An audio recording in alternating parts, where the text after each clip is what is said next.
अभी हम रक कंगवाला डिस्ट्रिक्ट सांबा में हैं और यहाँ पे 1975 से एक परिवार रहता है, रेफ्यूजी परिवार है। और अगर हम बात करें बीजेपी की तो काफ़ी सारे उम्मीदें जो हैं बीजेपी से रेफ्यूजीज़ को थी और काफ़ी सारी उम्मीदों पे जो हैं बीजेपी खरा भी उतरी हैं। और यहाँ पे एक परिवार है जिनको कहीं ना कहीं किसी न किसी कारण से जो है हरास किया जा रहा है और हरास करने वाले भी डिपार्टमेंट के ही लोग हैं। आइए जानते हैं इनसे। हमारे साथ बचन लाल जी हैं। सर, क्या हुआ है? अभी कुछ दिन पहले आप जो बता रहे थे। सर, हमने अपनी ज़मीन है हमारी 1971 के रेफ्यूजी हैं हम, और 1976 में हमको ज़मीन जो है लाटमेंट हुई थी सरकार की तरफ से जी। तभी से हम इसी में काश्तकारी कर रहे हैं। अब ऐसा हुआ कि कई सालों के बाद हमारे पास तो पहले फुर्सत नहीं कि मकान बनाएं। अब थोड़ा सा हमको मदद मिली है ताकि हम इसमें मकान बनाएं। अभी इसमें जो भी हमने बाड़ लगाई थी, इसमें बाड़ उखाड़ी तो कुछ आदमी ने हमको आके रोकना शुरू कर दिया।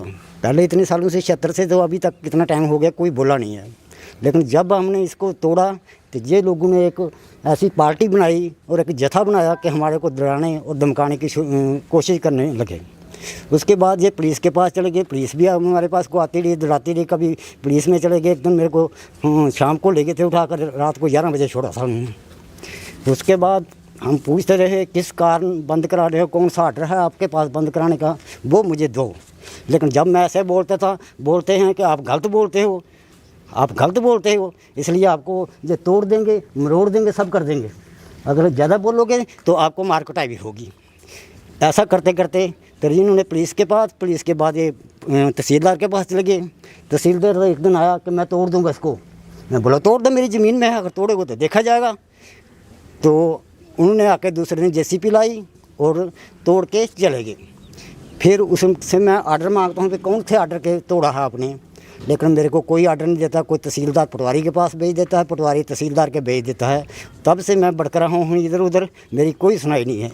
इसलिए मौके पे कौन लोग आए हुए थे? रेवेन्यू डिपार्टमेंट से कौन लोग आए थे? रेवेन्यू डिपार्टमेंट से नायब तहसीलदार, पटवारी और ये पूरी चौकी का पूरा स्टाफ, जिसमें चौकी अफसर भी साथ है। उसमें महिला कास्टन भी एक थी, वो भी साथ थी। पूरा स्टाफ लेके हमारे पास वीडियो बनी हुई है उस टाइम की, तोड़ने मोड़ने की सब वीडियो बनी हुई है हमारे पास। क्या नाम है इनका, नायब तहसीलदार साहब का? नाम तो मैं नहीं जानता हूँ अभी कौन सा नाम है। सौदागर माला है मेरे ख्याल में। और इसका भी पटवारी का नाम भी है भूपिंदर सिंह। कोई नोटिस वगैरह आपको इससे पहले दिया गया? कोई नोटिस नहीं। हम तो मांगते रहे हमको नोटिस दो, किसके तहत बंद करा रहे हो, कौन सा आर्डर है तोड़ने का। अभी आपने कुछ कागज़ वगैरह? हाँ, कागज़ रखे हुए। ये एप्लीकेशन मैंने दी हुई है, ये मार्क की है, नायब तहसीलदार ने मार्क की है, बड़े ने भी मार्क की है, दोनों ने मार्क की है। नायब को मार्क की है। तहसीलदार बड़े ने नायब को मार्क की है और नायब ने पटवारी को किया है। अभी पटवारी हमारे को बोलता है कि ये नायब ने आर्डर देना है, लेकिन नहीं नायब दे रहा है ना पटवारी दे रहा है। इसलिए हमने अभी आप मीडिया का सहारा लिया है कि सरकार का भी सहारा ले रहे हैं। सरकार बहुत किसानों के लिए बहुत सोचती है। ये हमारे पास 1976 की है, 1976 की नकल है जब से लाटमेंट हुई है। और इसके साथ साथ जो मालकाना हक हुआ हमारे का, ये उसी की नकल है। खसरा नंबर 10, इंतकाल नंबर 145। अभी मेरे को ये बहुत ज़बरदस्ती डराया धमकाया जा रहा है। इसलिए मैं सरकार से निवेदन करता हूँ कि एक तो किसानों की बहुत मदद कर रही है सरकार, दूसरी तरफ ये ऐसे तत्व हैं जो किसानों को और गरीब को धमकाते हैं, डराते हैं। मैं तो यही मांग करूंगा कि जितना मेरा नुकसान किया है इसकी भरपाई की जाए, तो तभी मैं छोड़ूंगा। अगर नहीं किया, मेरा सरकार ने कुछ नहीं किया, इन्होंने कुछ नहीं किया, तो मैं कोर्ट में भी जाने के तैयार हूँ। और दूसरा, इसके साथ साथ जैसे दुश्मन मर रहे हैं अपनी ज़मीन धरती के लिए, जहाँ मैं भी मर जाऊँगा। आपको इंसाफ ज़रूर मिलेगा। आपका नाम क्या है? मेरा नाम है सुशील कुमार। सुशील, क्या पूरा वाक़या है, कब का है और क्या मांग करते हैं आप? बेटे हैं इनके? हाँ, मैं इनका बेटा हूँ। मांग से पहले तो मैं ये कहना चाहता हूँ कि सर, हमने अभी काम शुरू भी नहीं किया था कि इन दो घरों ने, ये जो 2 घर हैं, इन्होंने हमें धमकाना शुरू कर दिया। पहले किसी को बाहर से लाते हैं, खुद सामने नहीं आते हैं। अगर आपको कोई प्रॉब्लम है तो आप सामने आए ना, आप क्यों नहीं आते? आप सामने आके बात करें ना, आप बाहर वालों को बुला के फिर आप उनको कहते हैं कि यहाँ पे आप ये ज़मीन छोड़ दो। ये हम आप देख रहे हैं इधर, ये हमारी सामने ज़मीन है और सामने दिख रहा है, सीधा दिखता है कि क्या रास्ता कौन सा है। कभी ये किसी को ये कहवाते हैं कि आपने रास्ता कवर कर दिया है, कभी कुछ कर दिया है, कभी कुछ कर दिया। अभी हमने शुरू नहीं किया था, उससे पहले ही शुरू कर दिया इन्होंने ये करना। लेकिन उसके बाद पटवारी आए, एक बार आए, 2 बार आया, उसके बाद नायब तहसीलदार भी कम से कम यहाँ पर 3 बार होके गया है, 3 बार होके गया। उसके बाद हमारी बात भी हुई, उन्होंने कहा कि ये जो खसरा नंबर 9 और 10 है, इसकी जो है वो निशानदेही होगी। लेकिन आज मैं कह रहा हूँ कि 2 से ढाई महीने होने को हैं, इन्होंने निशानदेही नहीं की। अगर यही निशानदेही होनी थी तो आप 2.5 महीने आप तोड़ने के लिए तो एक मिनट में आ गए। आज मेरे पापा से शाम को बात हुई, अगले दिन ये आते हैं और तोड़ के चले जाते हैं, ना हमें बताते हैं, ना कोई आर्डर देते हैं, ना कुछ। हमने ये भी कहा, जब हमने शुरू करने वाले थे उससे पहले हमने कहा कि आप हमारा काम रोक रहे हैं तो हमें आप ये बता दें कि आप किस ऑर्डर के तहत करा रहे हैं, हम बंद कर देंगे। और जब तक कुछ नहीं, हमने कहा कि हमें लिख के दो। जो भी आता था हम उन्हें कहते थे जब तक लिख के नहीं दोगे हम ऐसे क्यों मानेंगे। तो 2-3 बार क्या, 2-3 बार पटवारी होके गया, उसके बाद 2 बार नायब तहसीलदार होके गए हैं। ऊपर से की इन्होंने, इधर से की, उधर से की, ऐसे नापते हैं और नाप के चले जाते हैं। हमें कोई इन्होंने नहीं कहा कि आपने गलत किया है या ये है। इन्होंने कहा रुक जाओ, हमने कहा हमें आर्डर दो, हम रुक जाते हैं। ऐसे तो हम रुकेंगे नहीं। ये क्या मतलब इस कारण इसका ये भी हो सकता है कि रोड में आती हो ज़मीन, कुछ इस तरह का है ना। ये मेरे पापा की ज़मीन है और यहाँ पे हम बता रहे हैं, यहाँ पे पहले वो लगे हुए थे, कांटे लगे हुए थे और हम इस साइड जो है जहाँ प्लंथ भर रहे हैं वहाँ पे हम फसल लगाते थे। हम ये देखिए, आप ये देख रहे हैं, ये 4-5 साल पहले का भरा हुआ था, ये भी तोड़ के चले गए हैं। और क्यों? क्योंकि इन 2 घरों को प्रॉब्लम है बस जी। इन 2 घरों की वजह से ये सारा नुकसान किया है, इन्होंने नुकसान करवाया है। और नायब तहसीलदार के खिलाफ हम सख्त से सख्त कार्रवाई की मांग करते हैं कि नायब तहसीलदार जिसने तोड़ा है या तो हमें आर्डर दे, आर्डर नहीं देता, आर्डर देने के बाद हम आगे भी कार्रवाई करेंगे। अगर आर्डर देता है, मगर आर्डर दे नहीं रहा, हम रोज़ जाते हैं, 1 दिन गए, 2 दिन गए। हमने थोड़ा सा भरा था जब, तो उसके बाद इन्होंने काम हमारा रुकवा दिया। उसके बाद ये कहते हैं कि आप काम रोक दें, हम आपको लिख के देंगे कि उसके बाद करना। लेकिन हम 1 बार गए, 2 बार गए, 3 बार गए, ये हमें सिर्फ घुमाते रहते हैं। कल आओ, 2 दिन बाद आओ, 4 दिन बाद आओ, बस ऐसे ही करते रहते हैं। हमारी कोई भी सुनवाई नहीं है। हमने एक एप्लीकेशन डीसी ऑफिस में भी दी थी, लेकिन उसमें आप बोल रहे हैं ना कि 2 घरों के कारण, तो उस पे तो रेवेन्यू नहीं ना चलेगा, तो रेवेन्यू तो अपने हिसाब से काम करता है ना। हाँ, वही तो है ना। अगर रेवेन्यू अपने हिसाब से चल रहा है तो मैं ये कहना चाहता हूँ कि रेवेन्यू हमें दे ना आर्डर। हमें आर्डर तो दे नहीं रहा, उल्टा हमें तंग करता है। ऐसे अब ये महीना हो गया है, ऐसे ही पड़ा हुआ, कोई नहीं आया देखने। लेकिन जैसे ही हम थोड़ा सा काम लगाएंगे वो आ जाएंगे, 1 मिनट में आ जाते हैं। अच्छा। पुलिस भी आ जाती है और नायब तहसीलदार पटवारी भी उसी समय आ जाता है। अभी हमने ये यहाँ पे पहले एक पेड़ था, हमने अभी पेड़ उखाड़े ही थे कि पटवारी आ गए। मतलब बताया जा रहा है, नहीं बताया जाता। और मेंटली जो है हराश किया जाता है। मेंटली तो किया ही जाता है, और भी अलग अलग लोगों को बुला के तो किया जाता है। पुलिस को बुलाया जाता है, पुलिस के द्वारा इनको पकड़वाया गया। हाँ, पुलिस वाले लेके गए। तो पुलिस वालों ने, जब पापा ने कहा कि अगर आप मुझे बुला रहे हैं, मुझे बता नहीं रहे, तो हम आपके खिलाफ ही आगे जाके देंगे। लेकिन उन्होंने कहा हम तो कुछ कर नहीं रहे, हम कुछ कर नहीं रहे, उन्होंने कुछ नहीं किया, कुछ नहीं कर रहे। उसके बाद अचानक आके बस तोड़ के चले जाते हैं, ना हमें बताते हैं। आज महीना हो गया हम पूछते हुए कि क्यों किया, कैसे किया, हमें आर्डर दो, हम आगे कार्रवाई करें, कि हमारा तो नुकसान हुआ है। ये कितने दिन हो गए इसको तोड़े हुए? ये पिछले महीने 16 तारीख को तोड़ा। हाँ। तो यहाँ के जो तहसील सांबा के जो नायब तहसीलदार साहब हैं, उनसे भी हम बात करने की कोशिश करते हैं और जानने की कोशिश करते हैं कि आखिर कारण क्या है। जी जी बिल्कुल। हेलो सर, नमस्कार। मैं अरफाज बोल रहा हूँ, न्यूज़ शहर इंडिया से, मीडिया से। जी सर, मेरी बात सौदागर जी से हो रही है, नायब तहसीलदार सांबा? जी जी सर, मैं अभी रख कंगवाला में आया हुआ हूँ। यहाँ पे एक परिवार है बचन लाल जी का। इनका कहना है कि रेवेन्यू डिपार्टमेंट और हमें जो है हरास कर रहा है। तो ये जो इनका प्लांट वगैरह तोड़ा गया है, इसका कारण जान सकता हूँ? आप वहीं पे हैं? जी जी, मैं मौके पे मौजूद हूँ। यहाँ पे परिवार मौके पे मौजूद है। आप ऐसा करो, जहाँ से ये लेन स्टार्ट हुई है वहाँ की चौड़ाई देख लो, और लास्ट में जहाँ एंड है इसका वो देख लो। दरमियान में देखो, ये दरमियान में बीच 1.5 फुट का फर्क है। मैंने इसको कहा था कि 1.5 फुट का फर्क है, जिसका आप रहने दो जी।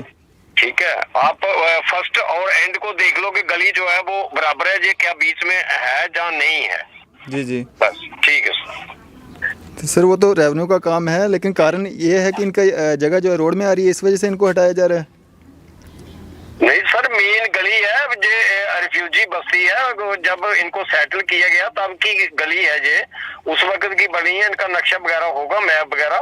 लेकिन अब जो मौजूदा हालत है उसको देखो ना आपकी, वहाँ क्या है। हमने कोई इनके साथ नजायज थोड़ा करना है, क्या दुश्मनी थोड़ी है हमारी इनके साथ। मैं तो आज जहाँ हूँ, मेरी शाम को ट्रांसफर होगी, मैं और कहीं चला जाऊंगा। इन्हीं लोगों ने वहां से गुजरना है, मैंने तो गुजरना नहीं है।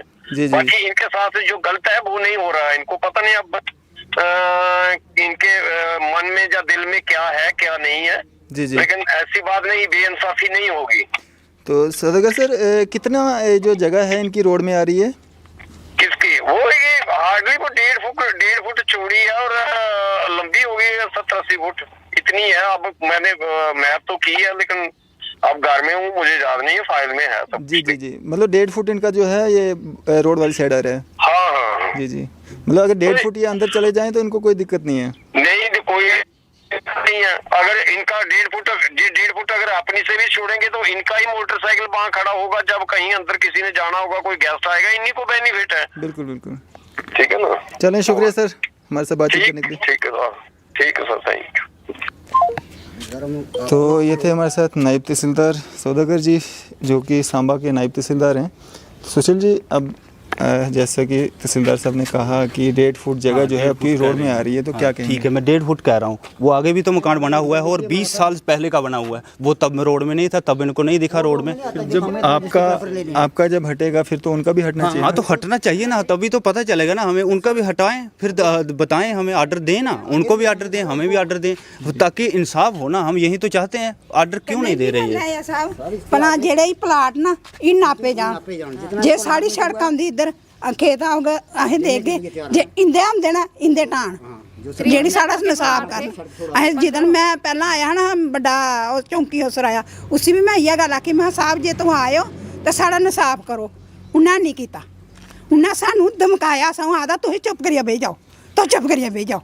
सानू इ'यां डरांदे, आखदे तुस कौन होंदे हो बोलने आह्ले, तुस कौन होंदे हो इ'यां। साढ़े उं'दे इन्ने मुड़े नौकर ना औंदे, इन्नियां कुड़ियां नौकर ना औंदे, एह् किश नौकर। असें नौकरी आह्ले थोड़े तो साहब रौह्ना, असें तां इं'दे कोल रौह्ना। जेह्ड़े साढ़े गरीब बच्चे घर न दिहाड़ीदार, असें उ'नें गी रोटी दे खानी ऐ। जे सानू 2 टाइम मिलोगा असें ओह्दे च मंजूर ऐ। जे असें जिमींदारा करने सानू जिमीं च मंजूरी ऐ। असीं थोड़े नौकरें आह्ले थोड़े लैनी ऐ, असें तो इयो लैनी है ना। सारा ऐसे ही गल आपको। सर एक बात और है कि जैसा अभी बता रहे थे कि 73 का प्लाट मिला है, उसके आगे 15 फुट सड़क है। इस साइड से ये जाते ही नहीं है, इस साइड से ये नापें और नापें अगर 15 फुट यहाँ नहीं यहाँ आती है तो हम छोड़ देंगे। देखो कितनी हम छोड़ देते हैं। हमें कोई वो थोड़ी है कि वो है, मगर ये इधर से नापते ही नहीं। जो सही वाली साइड है उस साइड जाते ही नहीं। 30-75 का प्लाट मिला है और 15 फीट अगर सड़क है तो आप नापें। क्यों नहीं जाते हैं उस तरफ, क्या कारण? क्या पता, वही तो हम पूछना चाहते हैं ना। जैसे ये कह रहे हैं कि हम इनके खिलाफ इनका जो है इंसाफ करेंगे, लेकिन इंसाफ तो कर नहीं रहे। इंसाफ की बजाय उल्टा हमें धमकाते हैं, बताते भी नहीं है कुछ। ये जितना भी मोहल्ला है सब रिफ्यूजियों का है। हाँ, ये इस साइड रिफ्यूजियों का मोहल्ला है और इस साइड हमारी ज़मीन है। हाँ, कौन है जो हमारी ज़मीन में है, ये भी ज़मीन में है, सारी दराड़ी लैन है जेड़ी सारी ज़मीन च है। बस्ती इधर है, ये समझो इधर। इसका लास्ट कोना सर बताएंगे, आप खुद देख लेते हैं। कोना वो जितना पाई आवा लास्ट कोना उधर है। तो उन्होंने कहा कि इनकी ज़मीन जो है 1.5 फुट जो है रोड में आती है। अगर उस हिसाब से देखा जाए, आप सामने देखेंगे एक मकान बना हुआ है, फिर उस हिसाब से जो है ये मकान भी उसी 1.5 फुट में आता है, रोड में आता है, फिर तो उसको भी उठाना पड़ेगा अगर इनकी ज़मीन 1.5 फुट अगर ये पीछे जाते हैं। तो अब आने वाला जो समय होगा, और जिस तरह से रेवेन्यू डिपार्टमेंट, पुलिस डिपार्टमेंट पे पहले भी इल्ज़ामात लगते रहते हैं, और आज भी जिस तरह से ये एक परिवार है रख कंगवाला सांबा डिस्ट्रिक्ट में पड़ता है, और ये लगा रहे हैं ये ज़मीन जो है इनकी है, इनको मतलब हरास किया जा रहा है। अब रेवेन्यू डिपार्टमेंट को चाहिए कि किसी के साथ भी बेइंसाफ़ी ना हो, दोनों पक्षों की जो है बात सुनी जाए, बात रखी जाए, इनको कारण जो है वो बताया जाए कि आपकी ज़मीन क्यों यहाँ से हटाई जा रही है, क्यों इसको पीछे किया जा रहा है। और जितने भी लोग इसमें आते हैं जितने भी लोगों के पास ये इलीगल कब्ज़ा है या इलीगल उन्होंने किया है उनके खिलाफ कार्रवाई होनी चाहिए। लेकिन अगर कोई हक है जिसके पास डॉक्यूमेंट्स हैं उसको जो है हरासमेंट ना किया जाए, परेशान ना किया जाए। और जिस तरह से आज नायब तहसीलदार साहब ने जो है बात बताई कि कारण क्या है, तो वही कारण अगर इनको भी बता देते, इनको भी पता चल जाता ये आज 1 महीने से जो है कारण जानने की कोशिश कर रहे हैं ये हमारा प्लान तोड़ा क्यों गया है। तो आने वाला समय ही बताएगा आखिर इसमें क्या नया मोड़ आता है। फ़िलहाल हमें दीजिए इजाज़त। मैं अरफाज़ अहमद डैंग, न्यूज़ शहर इंडिया के लिए आदिश मोहम्मद के साथ।